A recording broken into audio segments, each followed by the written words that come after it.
teman-teman, apa kabar kalian? Semoga hari ini kita semua selalu diberikan kesehatan dan selalu berada di dalam lindungan Allah Subhanahu wa taala ya teman-teman. Dan kita tetap semangat yang sangat luar biasa untuk mengikuti pembelajaran di masa pandemi saat ini ya teman-teman. Hari ini kita akan belajar tentang mata pelajaran PPMP dan hari ini kita akan memasuki ke KD 3.11 yaitu tentang IPC sediaan obat semi padat. Ada apa aja sih? Yuk kita saksikan bersama-sama pemaparan dari saya, Apoteker Dewi Komalasari, Sarjana Sains. Dasar 3.11 menerapkan pengawasan in proses kontrol sediaan semi padat. Adapun tujuan pembelajaran dari KD 3.11 antara lain, yang pertama, peserta didik akan dapat menjelaskan kembali tentang sediaan semi padat. Yang kedua, peserta didik akan dapat mengidentifikasi in proses kontrol sediaan obat salep dengan rasa ingin tahu, kerja keras, kerjasama, dan penuh tanggung jawab. Yang terakhir, peserta didik akan dapat mengidentifikasi in proses kontrol sediaan obat krim dengan rasa ingin tahu, kerja keras, kerjasama, dan tanggung jawab. Apa aja sih yang akan kita pelajari di KD 3.11 ini? Yang pertama adalah definisi dari sediaan semi padat. Yang kedua, macam-macam sediaan semi padat. Yang ketiga, pengawasan in proses kontrol sediaan salep. Yang keempat, pengawasan in proses kontrol sediaan krim. Dan tambahannya ada in proses kontrol sediaan pasta dan sediaan gel. Sekarang kita masuk ke bahasan pertama, yaitu apa sih sediaan semi solid itu? Sediaan semi solid menurut Farmakopeia Indonesia edisi 4 adalah sediaan setengah padat yang ditujukan untuk pemakaian topikal pada kulit atau selaput lendir. Oke teman-teman, sekarang saya akan mengulas tentang macam-macam sediaan semi solid. Tapi saya tidak akan mengulasnya lebih dalam karena saya yakin kalian sudah pernah mendapatkannya ketika kalian belajar TPSO di kelas 11 kemarin. Jadi macam-macam sediaan semi solid antara lain adalah yang pertama salep. Salep itu adalah sediaan setengah padat yang mudah dioleskan dan ditujukan untuk pemakaian eksternal. Contoh dari salep ini adalah salep luka bakar. Kemudian ada krim. Krim adalah sediaan setengah padat mengandung satu atau lebih zat yang larut atau terdispersi di dalam basis yang sesuai. Nah, si krim ini terdiri dari dua tipe utama, yaitu krim air dalam minyak dan krim minyak dalam air. Contohnya apa? Contohnya adalah krim skincare yang biasa kalian pakai.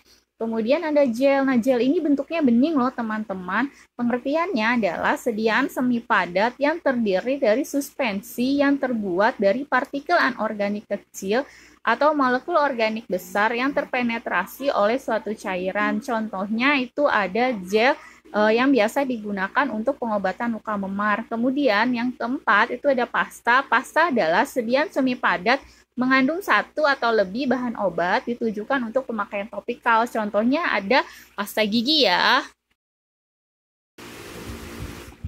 Nah teman-teman, sekarang kita akan masuk ke pembahasan utama dari mata pelajaran PPMP tentang penerapan IPC sediaan semi solid ya. Yang evaluasi sediaan semi solid itu terdiri dari 4 pengujian. Antara lain, yang pertama ada pengujian organoleptik. Pengujian organoleptik ini merupakan pengujian atau pemeriksaan suatu sediaan obat menggunakan panca indera. Nah, yang dilihat pada pengujian organoleptik ini itu ada pemeriksaan bentuk, pemeriksaan warna, bau, dan rasa. Kemudian ada pengujian secara fisika yang meliputi pengujian bobot jenis, pengujian pH dengan menggunakan pH meter, pengujian viskositas atau pengujian kekentalan menggunakan viskometer, kemudian ada pengujian konsistensi dari sediaan semi solid tersebut, pengujian daya sebar dari sediaan tersebut, dan homogen atau tidaknya sediaan tersebut dengan pengujian homogenitas. Kemudian yang ketiga itu ada pengujian secara biologi yang meliputi pengujian cemaran mikroba dari sediaan tersebut. Biasanya secara sederhana kita melakukannya dengan metode lempeng total ya teman-teman. Ada juga pengujian dari kadar pengawet yang terkandung di dalam sediaan semisolid tersebut. Yang terakhir ada pengujian secara kimia. Biasanya yang akan kita lakukan adalah pengujian penetapan kadar dari bahan aktif yang terkandung di dalam sediaan semisolidnya dan pengujian dari keseragaman sediaannya meliputi keseragaman partikel dan keseragaman bobot dari si sediaan tersebut. Kita bahas satu-satu ya teman-teman tentang pengawasan in process control dari sediaan semisolid. Yang pertama ada pengawasan in process control sediaan salep yang meliputi pengujian daya sebar. Jadi pengujian daya sebar dari si salep tersebut, kemudian pengujian viskositas atau kekentalan dengan menggunakan alat viskometer. Nah, alat viskometernya ini tergantung dari masing-masing laboratorium industri ya teman-teman. Kemudian ada pengujian pH. Sudah sesuaikah pH-nya? Terus ada pengujian homogenitas dari salep tersebut, apakah salep tersebut homogen atau tidak. Kemudian ada pemeriksaan konsistensi dari sediaan salep tersebut, penetapan kadar, apakah jumlah bahan aktif yang terkandung di dalam salep tersebut sudah sesuai dengan formulasinya. Kemudian ada penetapan BJ dan terakhir adalah pemeriksaan cemaran mikroba dengan menggunakan angka lempeng total. Untuk pengawasan in process control sediaan krim itu hampir sama dengan pengujian in process control sediaan salep, hanya bedanya adalah ada tambahan pengujian tipe krimnya. Jadi untuk pemeriksaan krim, tipe krimnya itu kita periksa juga apakah krim tersebut termasuk krim minyak dalam air atau krim air dalam minyak.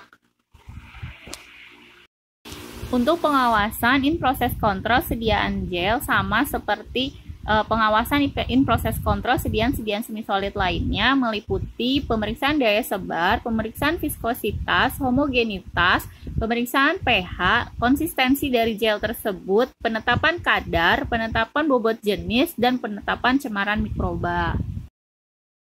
Terakhir, ada pengawasan in process control sediaan pasta, itu juga sama, hanya bedanya adalah ada tambahan untuk pemeriksaan dari si tipe pastanya tersebut. Jadi kita juga melakukan pemeriksaan apakah tipe pastanya ini termasuk tipe pasta yang mana. Berdasarkan ulasan dan pemaparan saya tadi di slide-slide sebelumnya, sekarang waktunya silahkan kalian cari informasi tambahan tentang prosedur pengujian in process control sediaan salep. Jadi untuk prosedur pengujian itu seperti apa? Pengujian homogenitas itu seperti apa sih? Terus pengujian kekentalan caranya seperti apa? Dan pengujian lainnya. Kemudian yang kedua, cari juga prosedur pengujian in process control untuk sediaan krim sama. Jadi cara-cara pengujiannya itu seperti apa ya? Langkahnya seperti apa? Silahkan kalian cari informasinya. Dan yang terakhir adalah prosedur atau cara pengujian penetapan kadar dengan menggunakan alat spektrofotometer UV vis. Sekedar tambahan, ini saya lampirkan beberapa foto alat pengujian yang biasa dipakai untuk pengawasan in process control sediaan semisolid. Itu yang pertama ada alat viskometer. Alat viskometer ini biasa digunakan untuk pengujian uji viskositas. Kemudian ada alat centrifuge. Jadi kalau di lab kita belum punya alat untuk pengujian homogenitas, tapi biasanya kita menggunakan centrifuge untuk menguji homogenitasnya ya teman-teman. Kemudian ada juga alat spektrofotometer UV vis. Nah, alat spektrofotometer UV vis ini biasa digunakan untuk mengetahui jumlah bahan aktif atau mengetahui kadar bahan aktif yang terkandung di dalam sediaan obat. Nah, itu tadi pemaparan dan penjelasan dari saya tentang pengawasan in proses kontrol sediaan semi solid atau sediaan semi padat ya teman-teman. Saya harap apa yang saya berikan kepada kalian hari ini dapat menjadi manfaat untuk kalian, dapat menambah ilmu pengetahuan kalian tentang pengawasan in proses kontrol sediaan semi padat seperti salep, krim, gel, dan pasta. Terakhir, tidak lupa saya selalu mengingatkan kepada kalian tetap patuhi protokol kesehatan 5M agar pandemi ini segera berakhir dan agar kita dapat kembali sekolah tatap muka. Terima kasih. Wassalamualaikum warahmatullahi wabarakatuh. Salam sehat.